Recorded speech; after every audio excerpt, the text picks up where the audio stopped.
Pernahkah kamu berada di titik hidup di mana kamu terlalu miskin untuk jujur, namun terlalu takut pada Tuhan untuk berbuat curang? Inilah kisah seorang perempuan desa. Dituduh mencuri, hidupnya hancur oleh banjir dan fitnah. Lalu menemukan uang yang bisa menyelamatkan segalanya. Tidak ada saksi, tidak ada yang tahu, hanya dia dan hatinya sendiri. Dan satu keputusan kecil di pagi berkabut itu mengubah seluruh jalan hidupnya selamanya. Sebelum mulai, tuliskan di komentar. Kamu mendengarkan dari kota mana? Dan jangan lupa like subscribe agar kisah-kisah seperti ini terus hidup.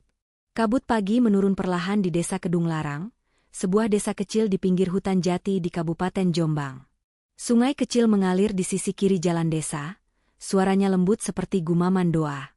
Embun menempel di daun-daun singkong, dan bau kayu basah naik dari tanah yang lembut setelah hujan malam.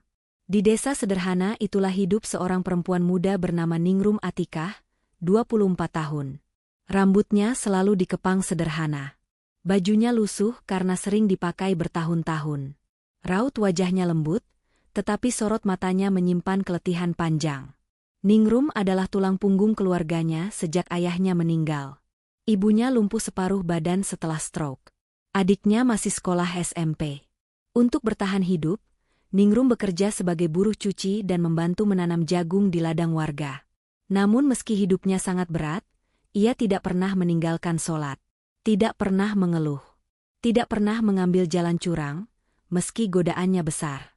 Ia sering berkata pada dirinya sendiri, hidup boleh gelap, asal hati tetap terang. Dan kalimat itu kelak menjadi penyelamatnya. Hari-hari berlalu seperti air yang mengalir pelan. Ningrum berjalan dari satu rumah ke rumah lain membawa keranjang cucian. Kadang ia mencuci di sungai, airnya dingin menusuk jari. Kadang ia menggosok pakaian sampai kukunya patah. Namun ia selalu tersenyum pada siapapun yang ia temui. Tetapi suatu senja, hidupnya berubah. Sore itu, langit mulai menguning, matahari turun perlahan ke balik pepohonan jati.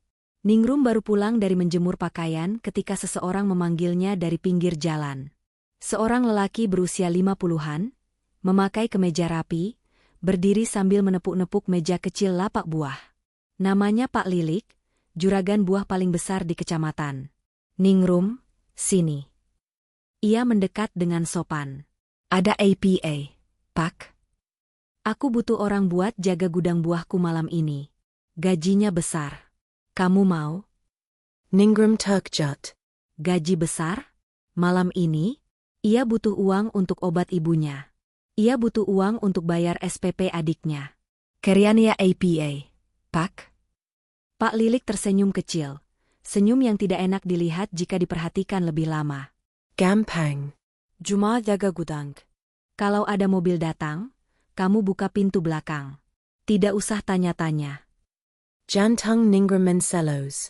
Maaf, Pak, kalau ada urusan yang tidak jelas, saya takut. Pak Lilik mendekat, suaranya berubah dingin. Takut tidak bikin kamu kenyang, Ningrum. Ningrum menunduk. Iya, Pak, tapi yang haram tidak membuat saya bahagia. Pak Lilik terdiam, wajahnya berubah tegang. Ningrum, kamu itu miskin. Miskin. Tidak usah sok suci. Ningrum mundur pelan, menahan air mata. Maaf, Pak. Ia berjalan pulang dengan langkah berat. Langit petang itu terasa lebih gelap dari biasanya. Hari berganti minggu. Musim kemarau datang. Tanah mengering, retak seperti kulit tua. Desa Kedung Larang mulai dilanda kekurangan air. Orang-orang membawa ember ke sumur umum. Ningrum juga antri air. Pegangnya lila, Tubuhnya letih. Ibunya semakin sering pingsan.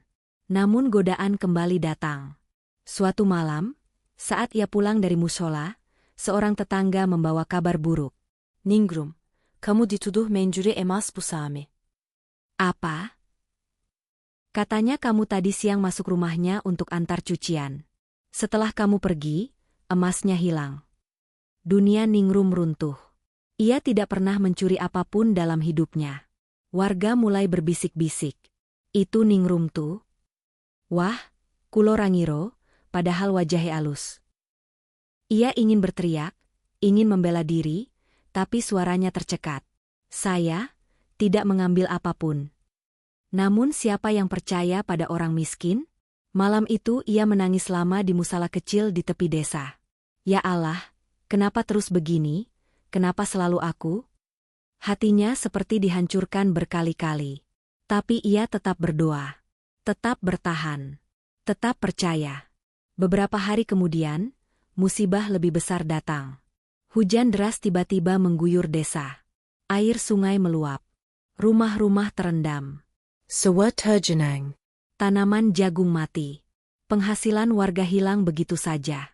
Rumah Ningrum paling parah terkena banjir. Lantainya penuh lumpur. Kasarnya hancur. Ibunya menggigil.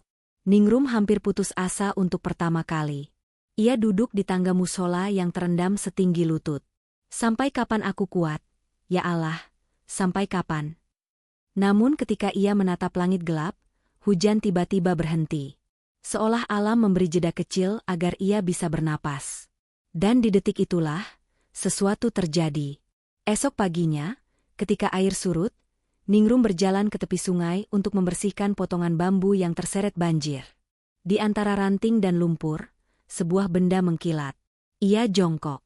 Sebuah dompet kulit tebal. Ketika dibuka, uangnya begitu banyak, hingga Ningrum terpaksa menahan napas. Lembaran-lembaran 100.000 berlipat-lipat. Tidak ada identitas. Tidak ada saksi. Tidak ada pemilik. Tidak ada jejak. Ia bisa mengambil semuanya. Tidak akan ada yang tahu. Ia bisa membeli obat. Bisa membeli kasur baru. Bisa membayar hutang. Namun tangan Ningrum justru gemetar hebat. Ia memejam mata lama sekali. Lalu ia berdiri. Dan membawa dompet itu ke balai desa. Kabar itu menyebar malam itu juga. Dompet itu milik Pak Gading, seorang pengusaha transportasi besar dari Surabaya yang secara kebetulan melewati desa saat banjir. Mobilnya terjebak di jalan becek, dompetnya jatuh tanpa sadar. Ketika Pak Gading mendengar bahwa seorang gadis desa mengembalikan uang sebanyak itu tanpa mengambil selembar pun, ia datang langsung ke Kedung Larang. Mobil hitamnya berhenti di depan rumah Ningrum yang masih berantakan. Ningrum Attica? Ayah. Pak, aku ingin memelukmu. Dan ia memeluk Ningrum seperti seorang ayah yang menemukan kembali anaknya yang hilang. Kamu menyelamatkan hidupku, Nok. Uang itu untuk gaji sopir-sopirku dan biaya pengobatan istriku. Kalau hilang, semua akan kacau. Ningrum menunduk malu. Saya hanya melakukan yang benar, Pak. Pak Gading menatap Ningrum. Mata lelaki itu berkaca-kaca. Ningrum, maukah kamu ikut aku kerja ke Surabaya? Aku butuh orang jujur, dan aku tidak akan biarkan kamu menderita lagi. Angin malam mengalir pelan, membawa suara jangkrik. Ningrum menahan haru yang menyesakkan dada. Kalau ibu saya ikut, saya mau, Pak. Tentu, Nok. Ibumu ikut. Hari berganti hari. Minggu berganti bulan. Ningrum pindah ke Surabaya bersama ibunya dan adiknya. Ia tinggal di rumah dinas kecil milik perusahaan. Mulai bekerja sebagai staf administrasi. Awalnya ia gagap. Kadang salah mengetik. Kadang bingung membaca laporan. Tapi Ningrum cepat belajar. Ia bekerja dengan sabar. Tidak pernah mengeluh. Tidak pernah membantah. Tidak pernah mengambil kelebihan dari yang bukan haknya. Dan perlahan, Pak Gading melihat sinar yang orang lain tidak lihat. Ningrum naik jabatan. Dikirim pelatihan. Diangkat menjadi supervisor. Mengatur administrasi perusahaan logistik besar. Wajahnya semakin tenang. Sorot matanya semakin yakin. Ia mulai dipercaya mengelola keuangan kantor cabang. Dan ia melakukannya tanpa cacat. Waktu berjalan seperti angin yang memindahkan musim. Dan akhirnya, pada suatu pagi yang cerah, ketika burung-burung gereja berkicau di pagar kantor, Pak Gading memanggilnya ke ruangannya. Ningrum, mulai bulan depan, kamu saya angkat menjadi manajer keuangan regional Jawa Timur. Ningrum menyetap mulutnya, menahan tangis. Pak Gading tersenyum. Semua ini karena hatimu bersih. Nak, orang jujur mungkin lambat, tapi rezekinya tidak pernah salah alamat. Beberapa minggu kemudian, Ningrum pulang ke Jombang dengan mobil perusahaan. Warga desa terkejut. Anak-anak berlari memanggilnya. Ningrum pulang. Ningrum sudah sukses. Rumahnya yang dulu berlumpur kini telah ia bangun kembali menjadi rumah sederhana namun kokoh. Ibunya yang dulu terbaring kini mendapat perawatan yang lebih baik. Adiknya sekolah sampai kuliah. Dan Ningrum tidak lupa asalnya. Ia membangun sumur bor untuk desa, agar tidak kekurangan air lagi. Ia mendirikan taman baca kecil. Ia membiayai sekolah beberapa anak yatim. Suatu malam, Ningrum berdiri sendirian di depan musola desa. Angin berhembus pelan, membawa bau tanah dan daun pisang. Ia menatap langit. Ya Allah, kalau dulu aku mengambil dompet itu, mungkin malam ini aku tidak berdiri di sini. Air matanya jatuh tanpa ia tahan. Dan dari kejauhan, suara seorang anak kecil terdengar.